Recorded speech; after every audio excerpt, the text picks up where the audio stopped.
Now, in a high-stakes interview with an American news network, Russian Foreign Minister Sergei Lavrov laid out the Kremlin's terms for ending the war in Ukraine. Lavrov said that Moscow is seeking a new global security deal, one that would guarantee Ukraine's safety but permanently blocks it from joining NATO. Under the proposal, Ukraine must remain neutral, keep out of all Western troops, and commit to never becoming a nuclear power.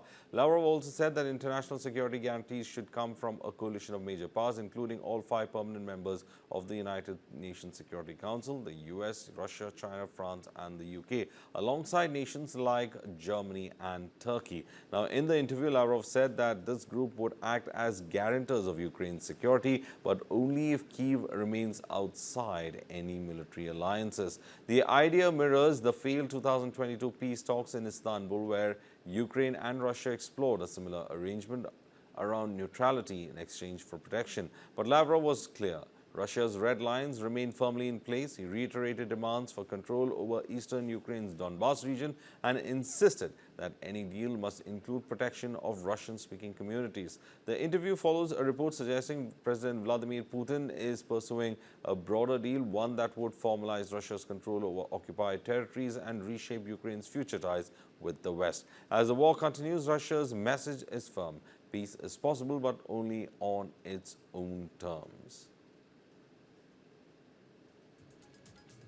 President Putin and President Trump in Anchorage discussed the security guarantees, and President Putin recalled that in April 2022 in Istanbul, during negotiations initiated by the Ukrainian side, very soon after we started our special military operation, during those negotiations in April in 2022, Ukrainian delegation presented a draft principles to reach a treaty, to reach agreement on ending the war.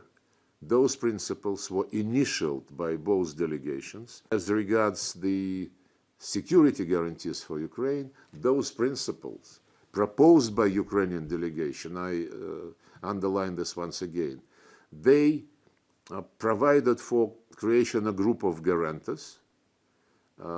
This group containing of permanent members of the Security Council, Russia, US, China, UK, and France.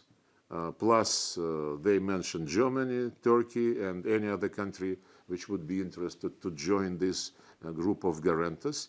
And guarantors would be guaranteeing the security of Ukraine, which must be neutral, which must be non-aligned with any military bloc, and which must be non-nuclear.